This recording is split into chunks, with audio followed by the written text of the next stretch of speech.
if you come in later, you miss something, we'll have a recording of it, and I'll put that on. We're going to have a class website, and I'll show you that in a minute here, where we'll keep the recordings, and I will be putting information up. So let me start with that. Today's going to be kind of just a quick, get everybody up to speed on everything, and we'll start into Photoshop on Thursday. That gives everybody time to get the program, but I'm going to show you a couple things today. So let me share again.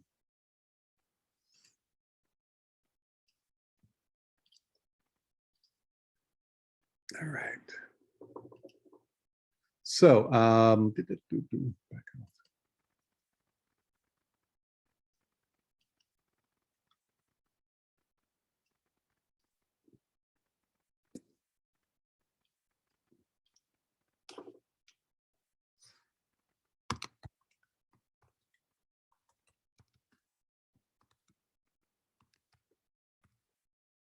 So this is, oops, can't even type my name in.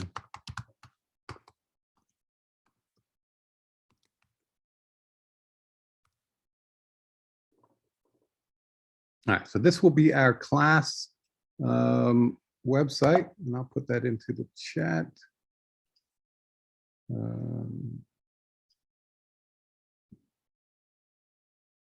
My transcript.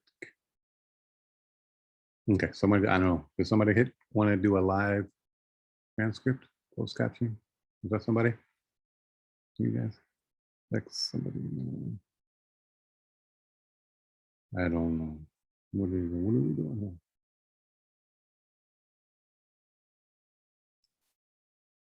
Hold on.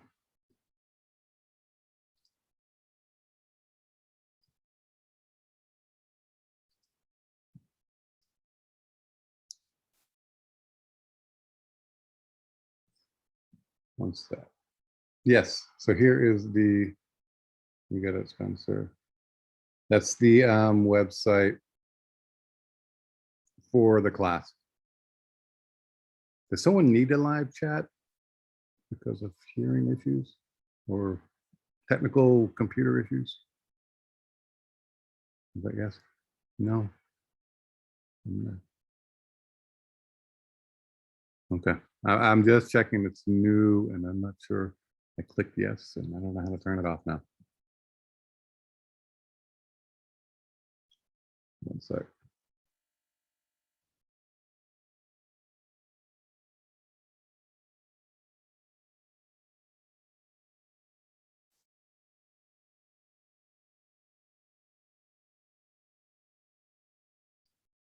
Okay. Everybody's still good, right?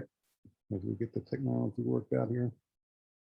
All right, so this will be our website for class, and we'll have a syllabus. We'll go through it in a second. I'll have, like today, we're going to go through a little document, and I'm going to have it up here. This will be some supplemental things for you guys to look at, and we'll chat about. Also, I'm going to have photos and stuff that we can work on. So an example would be, this is a photo you can download to your computer. So as we're going through things in class, as I'm showing you things, you'll be able to see the same photo and work through it. Okay, so this will be the site for that. The fullcall.edu email. This is my personal email. Either one is fine. The Daniel@newdesigns.com. I check that many times throughout the day. The Fullerton one, once or twice a day. It depends on what's going on. Okay, so if it's really quick and important, make sure you send it to the Daniel@newdesigns. If it's just something normal, or when I have something else, just kind of send it to the full house. I'll let you guys know, especially when we get to turning in assignments later in the semester. I'm going to probably have you send it to my email account, personal one, just because I don't have limitations on that. Okay. All right, so let's go through the syllabi really quick. Again, you can click and download. Again, here's email. Here's our website again. On that, if you forget, you can download this. We're covering, again, Photoshop, Illustrator, and InDesign. And again, the goal of the class is to give you the basic skills and competencies so you can move on to the next class. There's going to be additional classes with these programs that you'll get if you continue in the graphic arts, digital arts program, or fine arts even for that matter. So the programs will be utilized later, and I'm kind of here to just give you kind of a introduction, get you used to using those programs. So whether you're going to be into animation, digital arts, excuse me, fine arts, these programs will be the ones that you end up using. Be here, okay. If you're going to have any problems of issues, you got medical issues, or you have to take care of somebody, or you got to go out of town for work or something like that, just let me know and we'll make sure we work it out. But just let me know. Don't disappear for weeks on end, because we have to make sure you're showing up to class. Otherwise, I have to start dropping people. Okay. So I'm not going to drop you necessarily after 2 consecutive absences, but I need to know. Does that make sense? So just don't disappear on me. All right. Get the older problem fixed. Awesome. Okay. We're going to have a couple assignments. At this point, it's basically 5 projects. We'll have some things between there that just kind of have you got to work on some assignments, show me some stuff, but not necessarily grade it. I did add an assignment today for, I have to have you guys email me so I can make sure everything is legit. There's been some people scamming, believe it or not, trying to get federal financial aid and such. So I'm gonna have you guys just do a quick email. I think I put that up in the assignments already on Canvas, so we can take care of that later. And again, just a formality thing that we have to do. Just a brief outline what we're going to do. It's Photoshop first, Illustrator, and then we're going to get into InDesign during the semester. So we'll have time to, we have plenty of time to go through these programs. Okay, so if you have individual problems or questions or issues, please let me know. That's the point of what we needed. Okay, John, is that a question or is that good? Yeah, the assignment page that you've already loaded, it says, you know, put your name and Monday class. Oh, I should say Tuesday. That was my mistake. Well, I mean, you know, it's obvious that it's the Tuesday, Thursday class, but yeah, I just wanted to point that out to you, if that mattered to you. Well, let me see if I can even fix that now. Let me see. This is the first time I've kind of done 2 classes in the same time.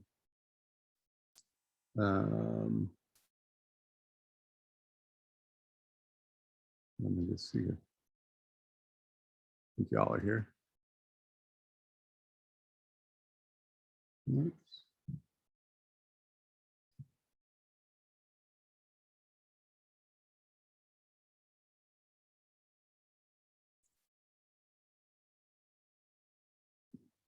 See, this stuff is not intuitive. You can see I'm looking here, I'm playing this stuff. It's like, what's going on? I just want to go in and type, not even let me read it. There we go.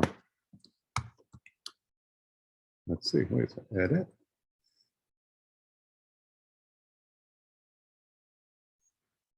Thank you for notifying me of that. I fixed something else in there and forgot that one. All right. Got the Thursday right. All right, so that should be corrected now. All right, where were we? We were back here with the weekly outline. Again, this is going to change. There's going to be some things that are going to come up. I know already. I have to have a business trip I'm going to have to do. So I'll let you guys know of all the things that are going to happen. And likewise, again, if you have something that comes up, just let me know. Like I said, we're recording this, and I'm going to put those up on the website. So I'll upload it to YouTube and have it here. I'll be loading this up hopefully later today. Try to keep on top of it this semester as we go. Let me give you a little bit about me. I've been designing for quite a while. Let me see. Again, a video. Let me pull up my video. And we'd like to give shout out to our most dedicated eyewitnesses, Daniel Rhodes, who moved to SoCal in 1999 from Maryland, and he currently lives in Loma Linda with his wife and young daughter. He is a graphic designer, art instructor, and part-time fire captain with the La Habra Heights Fire Department. He considers himself a semi-professional photographer and loves shooting landscapes, especially in our national parks. Daniel says open space inspires him and keeps him grounded to nature, so much so that he started the National Park Geek community at National Park Geek. He says it's been an honor to share our beautiful public lands and inspire others to visit and preserve them. We'd like to thank Daniel for tagging his post with hashtag ABC7Eyewitness. That's my promo video, and you can see that on there. So I've been designing for quite a while. Some of my work, packaging, branding type of ideas, pretty straight graphic stuff, a little bit of digital work, websites and so forth. A lot of traditional graphics, a lot of photography. I love photography both personally and for work related. So some of my photos. And I don't have twins, I just Photoshop, see?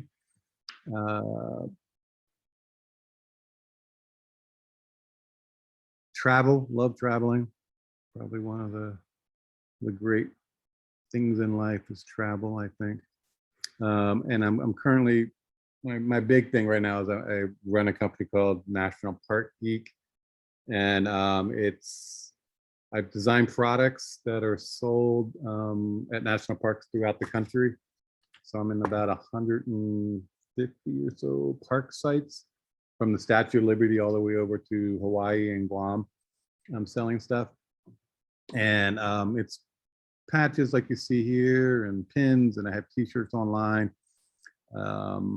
So right now it's probably about 100 plus products that I'm working with, stickers,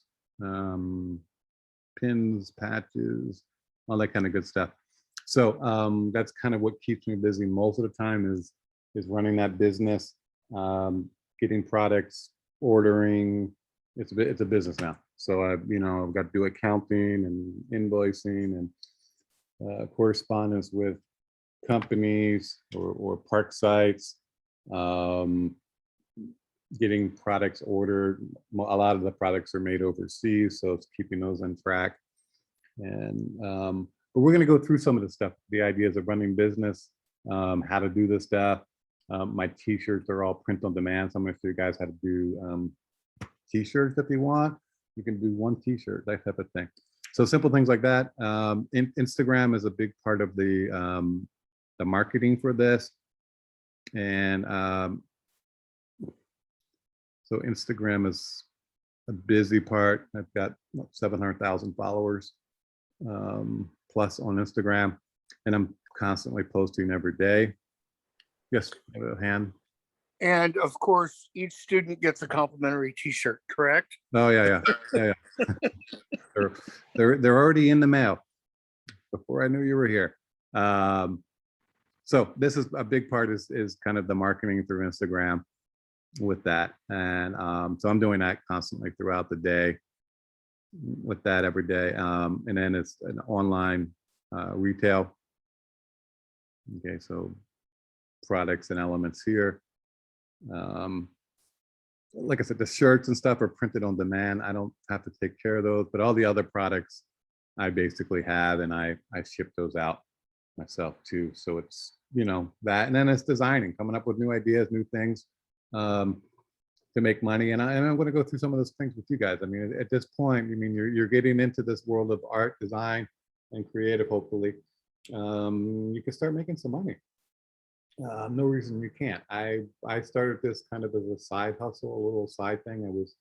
I've been teaching forever, and it's literally turned into a full-time job. You know, and I'm going to show you my ideas and ways of doing things and some tips and tricks. So keep those in mind as we're working. I'm here to help you guys. I want you guys to be successful. That's why I'm here. That's why I'm teaching. And you know, when questions come up, let me know.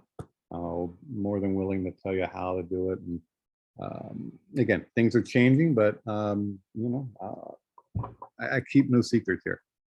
Okay, so you know, think about that as we go. So that'll be some other things that we'll deal with this semester. Is not just the program, but also chatting about how to do that. And again, it's some more of the work that I've done over the time that's in here. Again, the email me is here, so feel free to do that or use the school email. Like I said, I checked the personal one a little bit more than the school one. All right. That's the website. A little bit about me. Any questions so far? Everybody okay? All right. I kind of had a question. Yes. How long have you been running your business? Well, this is, let's see. Tomorrow, actually today, tomorrow, somewhere right around now, it's been 6 years. So I started in 2015. Wow. I have a question. Yes. I noticed, I was looking through it briefly and I noticed that Tranquility Base National Park sticker. Yes. My question is, shouldn't it really be Tranquility Base Galactic Park? Well, Since it's, you know, yeah, but I'm playing with the national park geek idea. So, well, hey, you know, Well, hopefully in the future, the national park movement will move to the moon. well, let's hope. Let's hope we get that. You know, who knows when, but hopefully space travel gets to that. Yeah. So today, tomorrow again, it's going to be, like I said, 6 years. Yeah, 15. Yeah, so it'll be 6 years of doing it. Literally started with a logo and a sticker, and just did some t-shirt designs on my own, and then I had patches made. It took a couple years to break into the stores at the national parks. Some of it's just kind of luck, and then it's just kind of grown from there. So, and again, I started Instagram with, you know, 1 follower, and that was me. I follow it myself, type of thing. And, you know, it's grown to 700,000. So, you know, it's literally, it's work. And I can tell you it is work. It should be work you enjoy. And I've literally posted every day for the last 6 years, numerous pictures. Right now I'm doing about 3 a day. At one point I was doing probably 6 or 8 a day when I was starting off, just to try to get the thing noticed and get it going within the Instagram matrix of systems there. But now I'm doing about 3 a day or so. That seems to work pretty well. But it is work. And like I said, you have to do it. But it's nothing that you guys can't do. I mean, you guys have probably been doing it longer than I have. Okay. So, but you know, I'll let you know. I'll tell you how I've done what I've done, just to give you guys a way up. Because, like I said, if whether you're going to be working as an artist, a graphic designer, animator, or you go into something else, you're going to need a way to publicize and market yourself. And things like Instagram and Twitter and Facebook and all those kind of social media things are going to be there. They're going to change. They're always changing. But at this point, it's part of what we do. And whether you're just going to use it as a way to promote yourself, to find more work, or promote yourself kind of as a portfolio, or to design and build a company, these programs are an important part of what we're doing, not just, learning how to do Photoshop. That does little to no good unless you've got clients type of thing, or you're trying to create kind of income with it. So these programs are going to be ways that we can start to create income. And I'm going to go through that because I think the social side is, from what I've seen, is just incredible. It will help you guys become successful.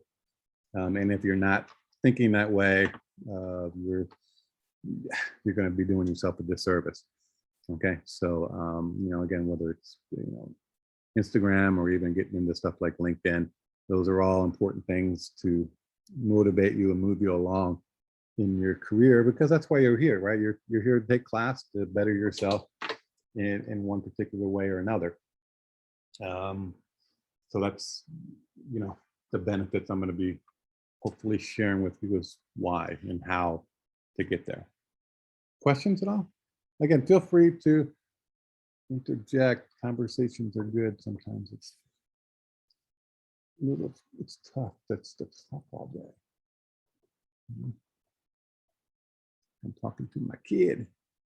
All right, so let's see what else we got there. So any questions on the website, syllabi, contacting email, anything along those lines? Everybody good? All right, seeing no objections. Let me open up this little quick presentation. We already did that. So let's talk about a little bit about design and what design is. Again, as coming from a graphic design standpoint, I'm going to push things to more of a graphic side of things. If I was an animator, maybe I would push things to more of an animation side. But using these programs and what we're going to go through, there's really no difference, right? I mean, the essentials are the essentials, and you're going to be using these things down the line, whether you stay in graphics, digital arts, illustration, fine arts, animation, background, whatever you end up doing down the line. So what is design? Design is really a plan to do something, and hopefully to do it in a way that makes things better. I like to kind of add on there. To design is to make things more logical, more aesthetically pleasing, to make things seem more natural. And again, design isn't just quote graphics or fine arts. I mean, there's design in architecture. There's design in the roads that we drive on. There's design in automotive. There's industrial designers that design products and furnishings. There's interior design. So there's a multitude of quote official design areas. And then there's other areas that use design, engineering, culinary arts, right? I mean, they have to design the food to look right on a plate, right? To make it appealing, to figure out, how to put what on what so it holds up. It doesn't kind of like bleed together when you get a nice presentation. So the design is in all around us in the world. And thank God for good design. Imagine if we didn't have design. Imagine if we didn't have art. I mean, I hate to think of the world like that. And design is definitely a way that business can be run. I mean, I think of my own business. I think of something like Target, which is completely design based, whether it be their logos and their branding, to their store layouts, to the signage that goes into their store, to the atmosphere and the products and their own personal products, the store brands, all that. It's all about design. And there's companies that, Walmart and stuff have tried to copy, and they're getting better at it, that type of thing.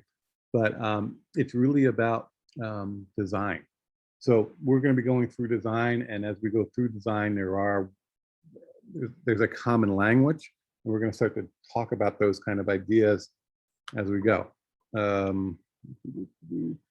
So You can read this. Again, this is all downloadable. The basic elements of design is kind of our language. And we'll be talking about this more, so I'm not going to dwell on it too much, but I want you kind of to know the terms. So as we start to use them and we talk about things, we can put those into place. So we have line, color, makes it pretty obvious.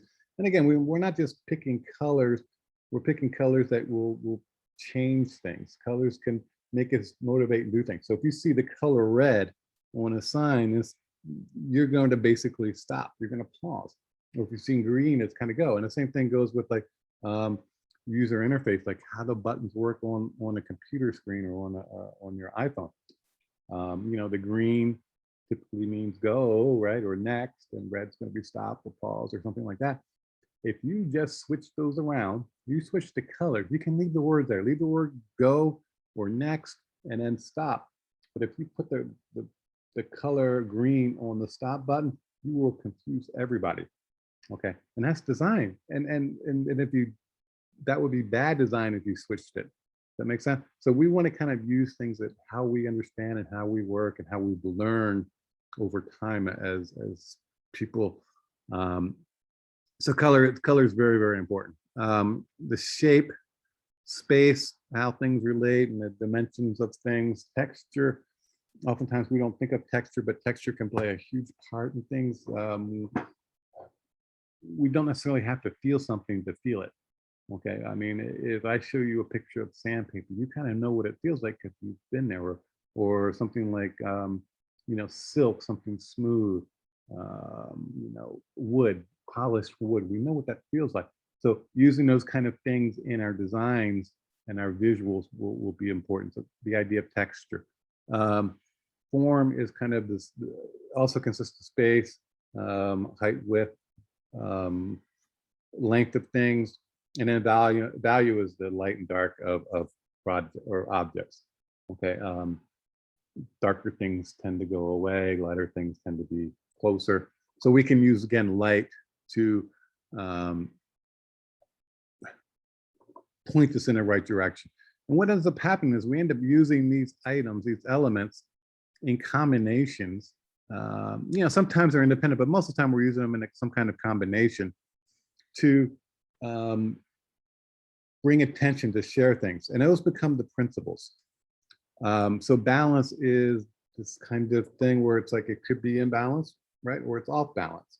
And the balance doesn't just mean weight; its visual weight could also mean the size of things, right? My hand, this hand has got more value or got more weight because it's closer to the screen than this one does, right? So we're changing the balance simply by moving objects in space, okay, and making things bigger or smaller on a page or on a project. Emphasis, same thing, right? We're still emphasizing one over the other, okay, or their balance, okay, so the emphasis could be balance. And again, part of it goes with color with there or other items, rhythm, how things kind of go together. Repetition, proportion, contrast, and unity. Again, I'm not gonna, you can read this yourself, but these are all kind of principles that we use as designers. As graphic designers, or in this kind of world that we're in right here, we use topography a lot. Okay, so I kind of add in topography as kind of an element that we use, but within that element, we use different things, and these are parts of a typeface. We'll go through these, so don't sweat that today.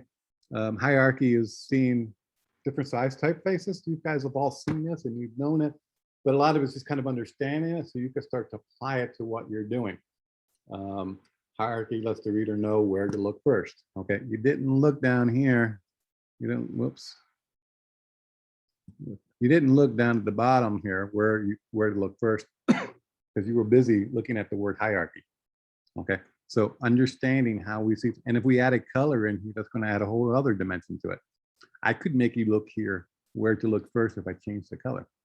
If I made that something bright, maybe red or yellow or orange, you're probably going to look here first instead of reading hierarchy. Let's read, the readers know where to look first. I can flip the idea of hierarchy.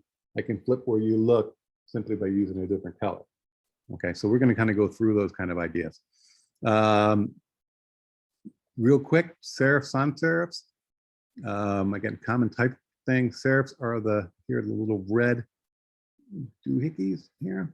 So serif is French for this part of the typeface. Sans is French for without, so without serif. So sans serif means it has no serifs. Okay. So an example of the sans serif, something like Helvetica typeface, and then a serif would be something like Times Roman type of thing. And if you're like me, you've got thousands of typefaces, or you will. Soon you'll become a you'll become a person of type. And the cool thing about the Adobe systems is it comes with a bazillion types of typefaces that we can download and use. It comes with the Creative Cloud. So I'll show you those. So in the past, you had to buy or download. I still buy certain typefaces just because of work and licensing, but many times I'm just downloading typefaces today. So we'll go through that and how do you make those decisions. Leading, tracking, kerning, we're going to go through it again, but leading is the space between lines. Tracking is how much the words are spread out. And then kerning is the individual spacing between letter forms. Okay, so between two letters here, we see the K and the E, that extra space, that's kerning. I wouldn't consider this good kerning, but that's there. And then let's look at some design. I know you guys see design all the time, and you may or may not realize why it's bad or not. And really, why is it bad is because it's not following these ideas and principles, the elements and principles of design. Okay, you're twisting things around. And these are just examples that I've downloaded that are kind of, I think, nice. I think they work. And again, most of these are just kind of logos, but it makes a big difference. FedEx, I think, is a great design. Not only because they designed a system that can be used for different parts of the company, the ground, the express, the freight, but also they kerned it so the letters are literally touching, which kind of makes it kind of a nice block. And then they had this little arrow in there. I don't know if you guys have seen that arrow before, but this arrow in the FedEx logo is kind of directional, right? It's what they do, right? They move things from one point to another, one package to another. So in here is that arrow, okay? And it's in the negative space. So you don't really see it, but you do see it. Once you see it, you can never not see it. So if you've never seen it before, you can mess with people like, hey, you see the arrow in there? And they're like, what? Well, they're right there between the E and the X. It made a arrow which is in the negative space of that, right? And again, I don't know how they came up with it, but it could have been just a happy accident, as we call it, where two elements came together. I don't know, okay? But it works, and it's kind of a timeless logo, and I think it does incredibly well. Sometimes it's just bad, and again, it's not necessarily on purpose. Most times bad design comes not as a purpose, but because someone just didn't think out the design or wasn't educated properly to do it, or they were in a rush, okay? And really, you know, our job is to, we try to do the best we can. So here, this is like a little carry out, a little restaurant with the gas station, right? One of those kind of, you know, 7-Eleven with the AM, PM. And it says, eat our chicken and get gas. Now, individually, they work, right? You can go and buy chicken at the AM, PM, for example, or get gas. But when you put them in combination, right, there's a whole negative little connotation going on here, right? Eat our chicken and get gas. That's not a positive thing, right? And again, it's not necessarily horrific, but again, it could be designed better. It could have been, they say get gas, right? Or wording could have been different, right? So we're not talking about the aesthetics of how it's looking. We're talking about what it's saying. Yes, John, you had a question? Yeah, I looked at that and my first interpretation was they're trying to make a joke, but they didn't quite hit the mark. And that Would could you be the agree case. with that? Well, it could be. I don't know. I think it is kind of funny, but I don't know. I don't know the company here. It's just kind of stuff I've grabbed for conversation. you know, and again, if they do it all the time, then you get that, right? You get the fact that they're doing jokes this way. I don't know. Yeah, Megan, I think was. Yeah. Yeah. Does it have to do with the color too? With the chicken just being white, will that play a part in Well, it? it could, right? I mean, they could make it. I mean, it is kind of a cartoony, fun chicken, so that could be. Again, color is, to me, color is not a problem here. It's really kind of the wording, right? And to me, that's design. And people go, well, we're design, we're visual people, we're not word people. I'm going to say we are, guys. The idea that having somebody write things for us all the time, a copywriter, that's a profession, but most companies don't have copywriters full time. 90% of the time, it comes down to designers. Where an example is, we're working for a company that makes glasses, right? I just got new glasses, Warby Parker, right? They're great products, good design.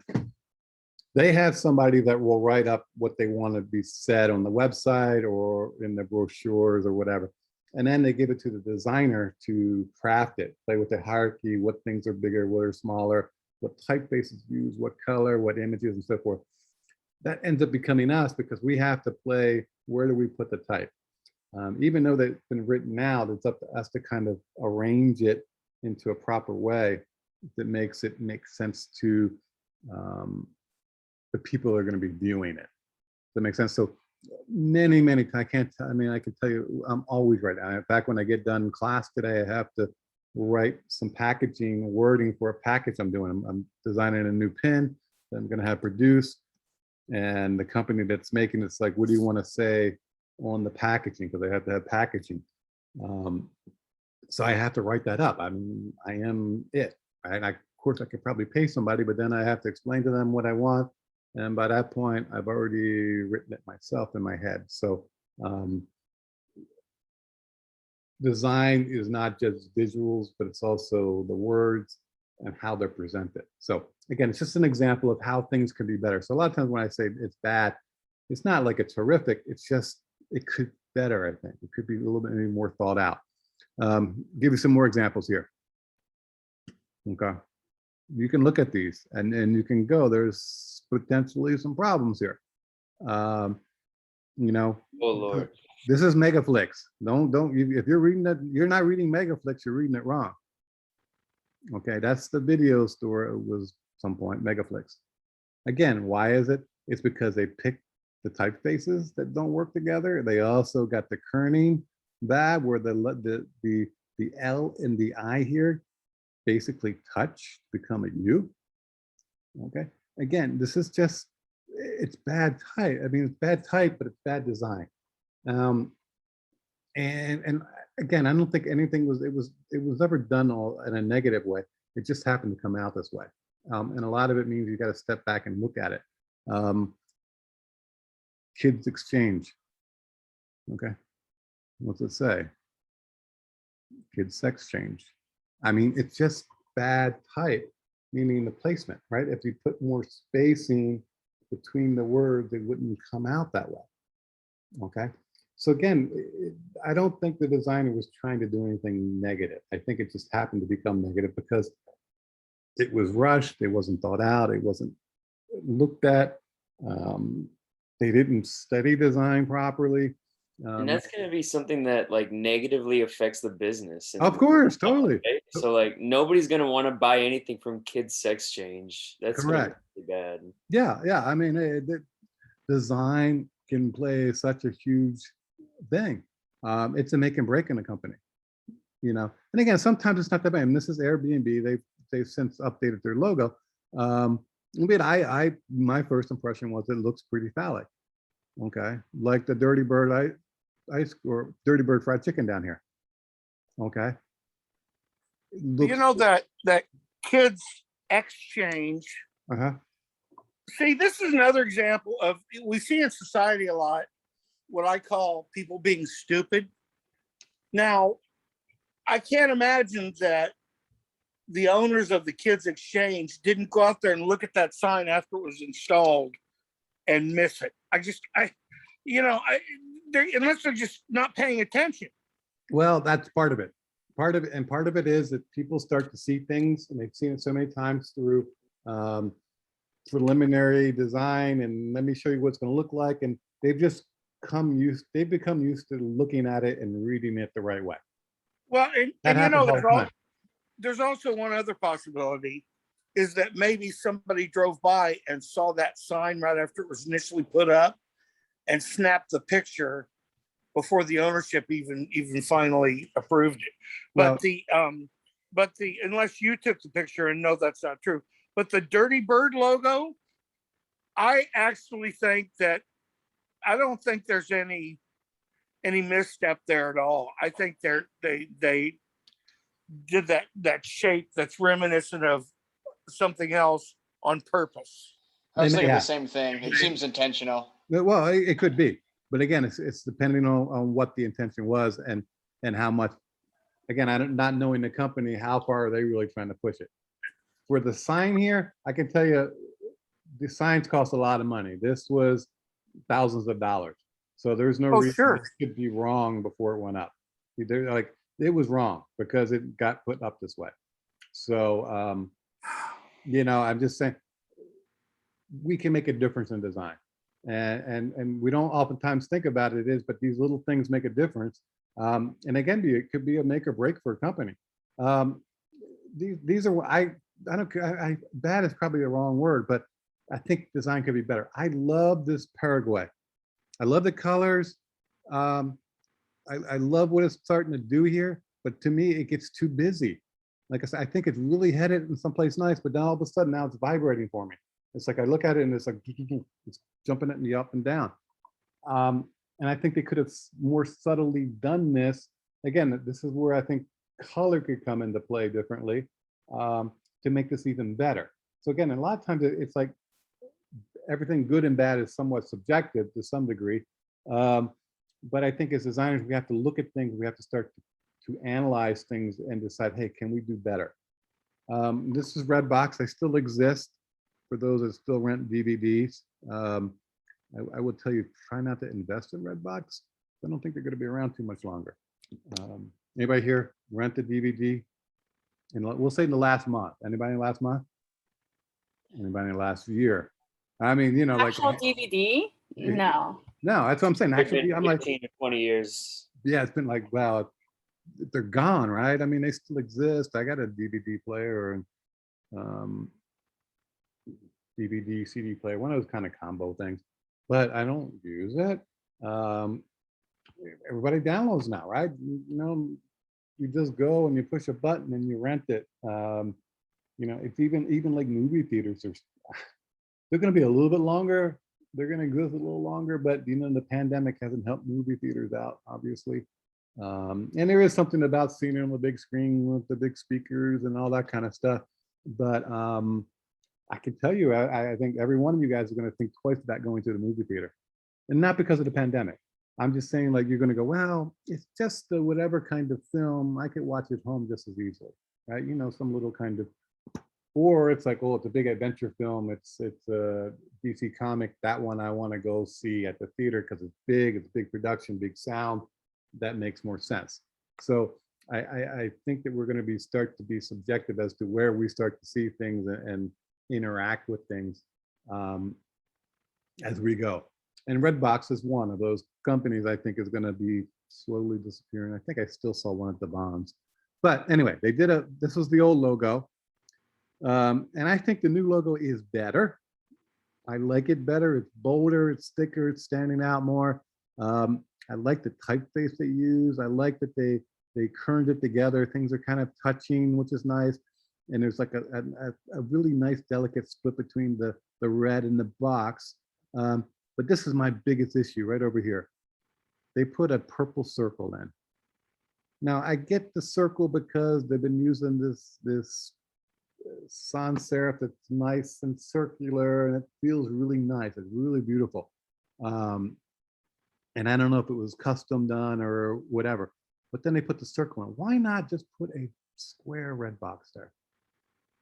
I mean, maybe I'm being too obvious, but sometimes the obvious is a good thing, that it is called red box. So instead of putting a period, make it red box period also.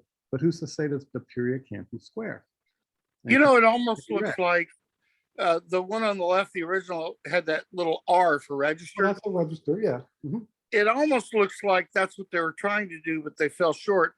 But in addition to that, has anybody seen the new Redbox logo like online? It's No, they just have a they have an small online version now.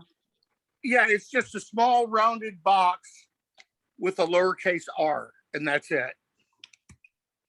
You know, like whenever you rent a movie from Redbox, like your Redbox app. Oh, I see there. So it's just, oh no, that's the same logo right here. Well, I just They may have a secondary logo. I wouldn't be surprised. they must, because whenever I pull it up on my TV. Yeah, it was because it's a secondary. It's kind of like Amazon. They could just use an A instead of the whole word Amazon because you know what you are, right? Well, yeah, it's just the same principle as the Instagram logo. It's a little box like that, and you know what it is. Yeah, no, it looks like. Let me just double check it here. So it looks like they're using. Maybe if you look on Redbox Roku TV, Redbox app Roku TV. Okay. Well, I mean, I don't doubt that they're using it, but I'm just thinking that, you know, again, I'm a designer. I critique. That's what I can do. And again, I want you guys all to start to think this way. It's like, well, why? Okay, and it's not that it can't be this. I think it's just kind of a missed opportunity. Does that make sense, to kind of rebrand it? And I don't think it was the register mark. They paid some design firm. They paid a lot of money for this. That makes sense. So this is not an accident. And again, the registered mark is just a registered mark, and people just ignore it from a design standpoint. Again, it's to me, it's kind of a missed opportunity down the line. Ultimately, guys, I want you to be better than this. Okay, so if you've been doing this and you think this is cool, God love kittens, right? I mean, kittens are beautiful and awesome and cute and all that kind of good stuff. But if this is your idea of good design, by the end of the semester, you're going to be better. Okay, you won't be kind of making these kind of mistakes. But you know, again, if you add a kitten to any kind of design, I think it always makes it better. I don't have any cats. I don't even have a dog, but I think, you know, you add a cute puppy or a cute kitten to it, this makes it better. And it really kind of the idea is like in design, we trust. I think design is kind of it, right? I mean, design can play a huge part in what we do, both from an aesthetic standpoint and from a functionality standpoint. You know, finding things that are related to each other. So, you know, whether it be like the design of the store, and where items are in the grocery store and how they relate to each other, as opposed to, you know, design of the road, the signs are right and the lanes are right, and it's not confusing as to where to go and where to turn. To, you know, design of a product, like whether, you know, it'd be something like a pen that just kind of feels right and has a perfect color and it just kind of works, to designing something graphically so you can understand what it is and you're not buying the wrong thing. I still get, it's still a problem, and it'll probably always be a problem. Shampoo and conditioners.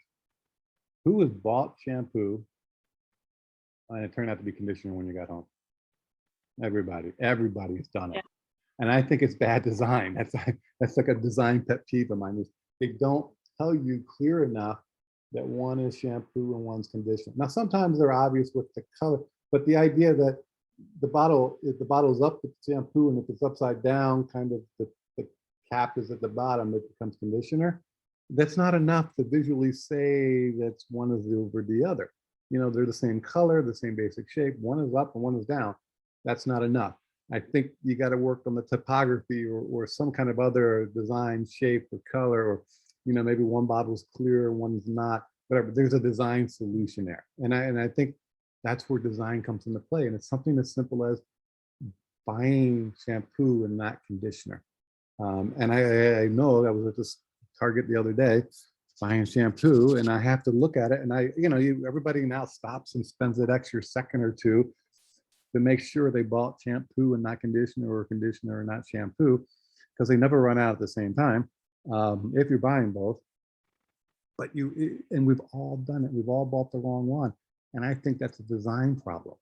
Okay. It's not the design of the product itself, the shampoo and all works. It's the graphical, the packaging, the problem.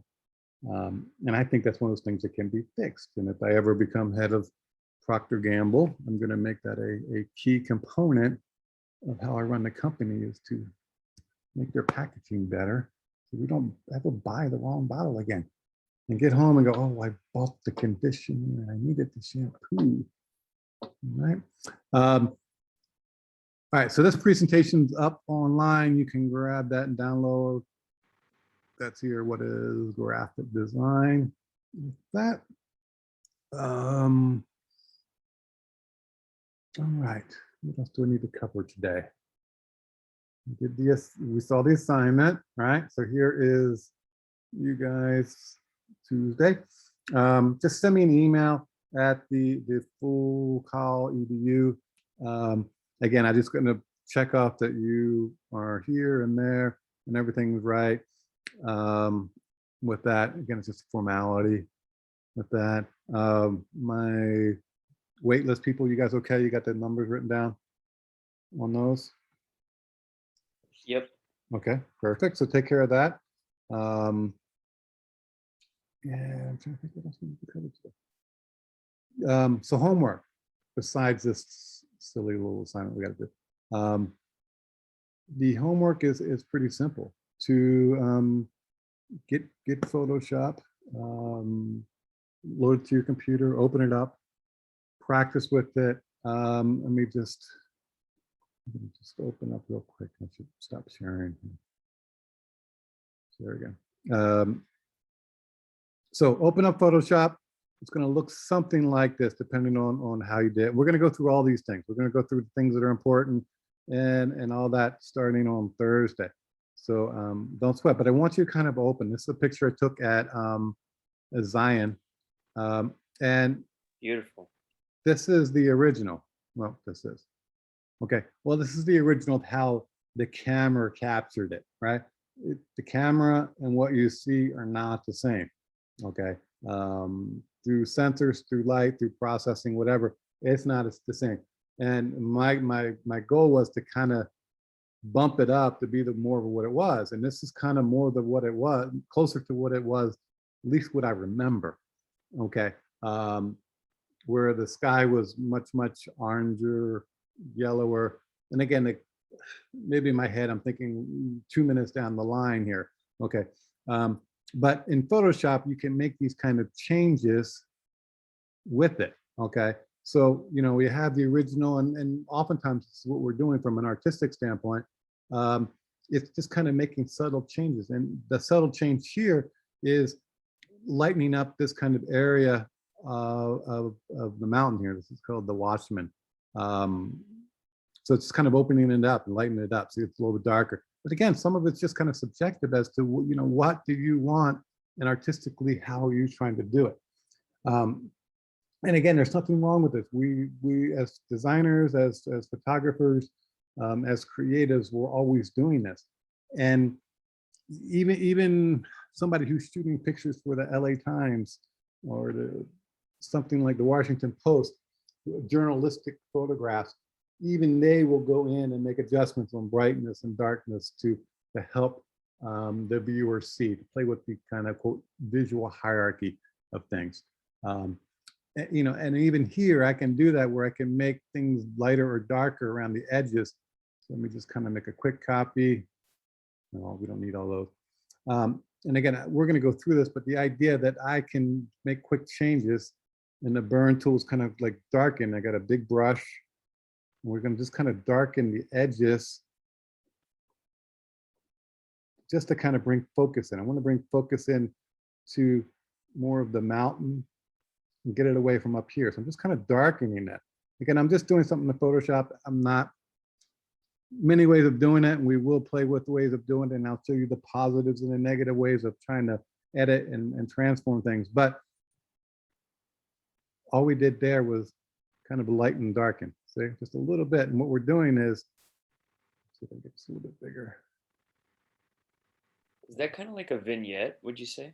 Yeah, it's basically creating a vignette here, but I'm not doing a pure vignette because I'm just darkening certain corners to bring the light, bring the focus into this kind of diagonal, right? We have the clouds up here in a beautiful color and the light, and then we've got the watchman, the rock here. So I'm just kind of, you can see that, just kind of bringing your eye in. And again, that's design, right? We're directing our eye to look here as opposed to maybe looking up there a little bit more, right? You can see it's pretty blue. Our eye kind of goes up. Where by doing this, I'm bringing my eye back down. I'm bringing it into kind of this kind of a pattern. Okay, and that's what we do with design, right? And that's what we're going to start to learn is how to kind of direct things and how to make things look the way we want. And we're going to use it through Photoshop. So what I want you to do is, for homework, open up your Photoshop and load up some pictures. Just open up a picture. I don't care any of them. Find one that's on your computer. Open. Let's see what I got here. It's a Wahoo. First time to Wahoo this summer. It was awesome. Now the governor says don't come. Look at that. So here, this is a perfect example. This was a sunrise. And as it goes on, it gets different. Obviously, the lighting changes. But the camera didn't grab the color as much as I think it really was there. All right. So, you know, what do we do? Well, this is where we have to kind of get in. And then my camera had a hood on it, and it kind of, actually I put it at a neutral density kind of thing, and it was kind of flaring out. The first time I got it, and it's not the best, obviously. So I want to fix that. So I'm going to open it up. I'm going to open it up as a, I'm going to open just a JPEG. The other is a RAW file. We'll go through RAW files later. Just make a copy real quick. And again, I got this little vignetting up here, which I didn't want, right? So I can either crop that out like that, get that off the picture, or I can kind of bring it back in the sky and clone it back in. Okay, so we did that. We have a problem down here now. Let me crop that off. Again, with Photoshop, we can quickly go through and add things in and delete. We can change things. I'm just going to brighten it up a little bit. Okay, I'm working rough here, and we're going to learn the proper way of doing some of these things. Okay, we're going to be able to go through and kind of pull things into play, fix things. In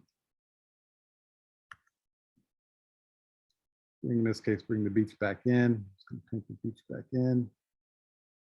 So we're going to learn how to do all these kind of things in Photoshop, you know, and some of them are just subtle, maybe just kind of to tweak things, or it might be something more big. An example was maybe we want to build another rock in there, right? And we can just kind of draw in a second rock because we want some kind of different balance going on.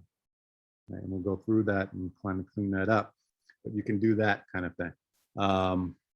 So Photoshop's kind of a cool program for that. But I want you to just kind of start to go and look through. There's a bazillion things. We're going to go through them all. The one thing about Photoshop is there's typically, you know, one or two ways of doing things. So you can kind of play with different items. Okay. But I want you to just kind of go, okay, what does that do? And don't worry about it. You're just working with a photograph. This is not for turning things in. It's about kind of learning what things are. Okay, what's vibrance? What does that do? Or what about saturation? So it's kind of looking at things like here, saturation got crazy color. Well, I take saturation down, now it becomes almost, in this case, black and white. Okay, so just a quick question. Yes. What is the difference between vibrance and saturation? Vibrance will pull things, make them a little more intense. So if we put the saturation to 0 here, we'll put it 0, 1. If I play with vibrance, it's just making things intense. So it's not changing. It's more subtle than saturation. So even though I'm here in black and white, I'm at 0, 100, minus 100%, there's still color in there. Okay.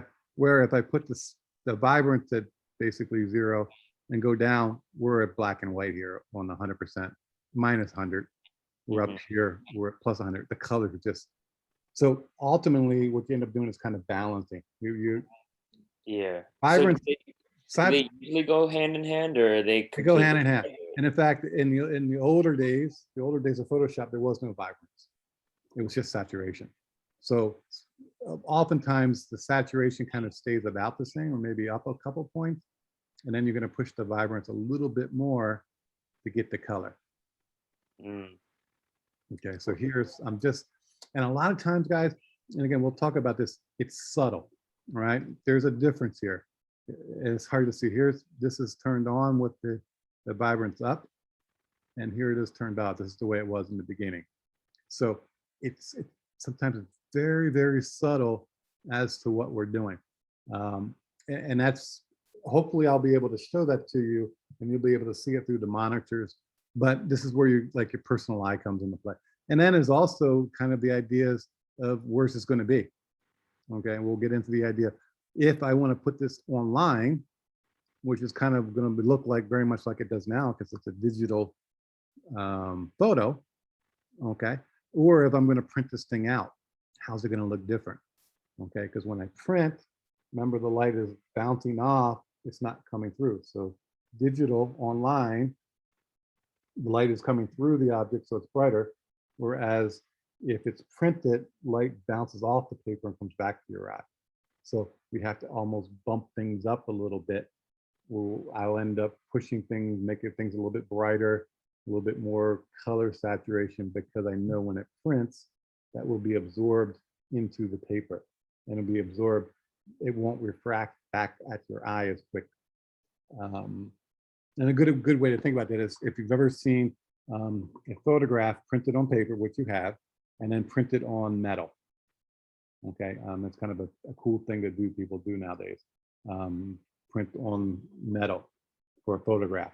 The light bounces back more because it's hitting the metal, which is shiny, as opposed to the paper. So it looks more vibrant on the metal. It's the same picture, and it could be the exact same everything.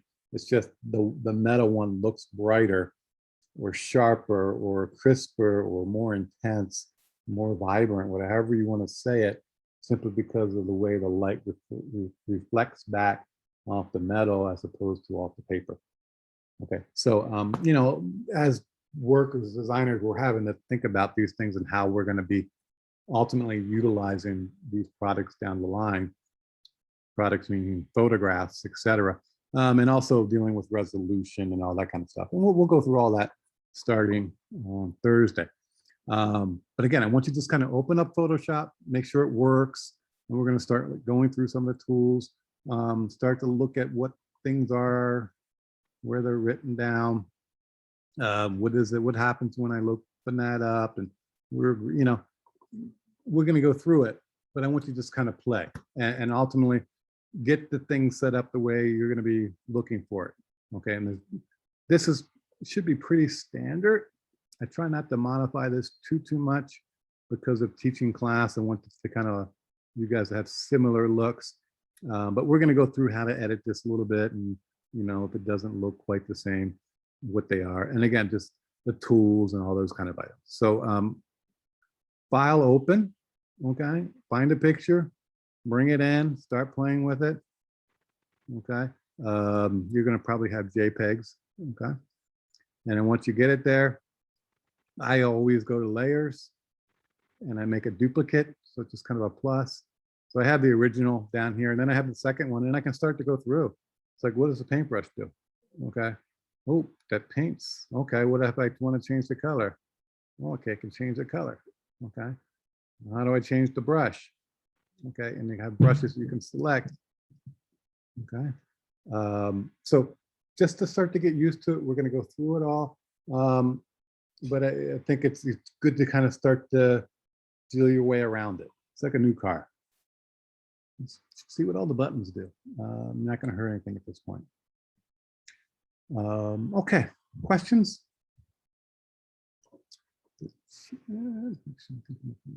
Yeah, this play around photo.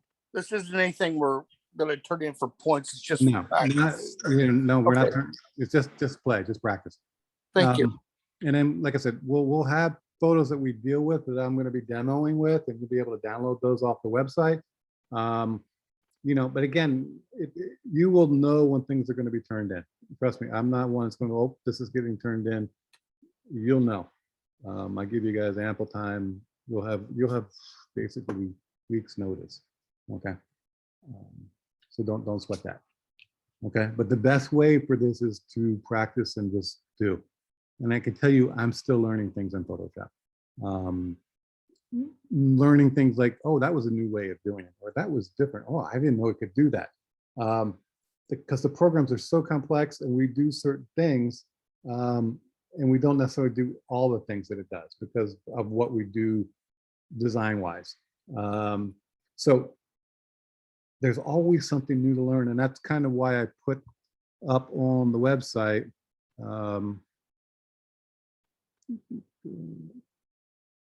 Here, this is kind of a little video. Terry White, might have a newer one up by now, but he does works for Adobe. He's an Adobe evangelist, they call him, I think, and he does incredible, I think, talks. I love his stuff.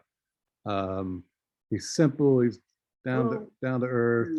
Adobe Twitch channel. My name is Terry White, worldwide design and photography evangelist for Adobe. And it's my pleasure streaming to you live. Okay, so he has these talks and he has other videos that you can kind of go through, right? So he's just awesome with what he does and how he does it. And redefining that background.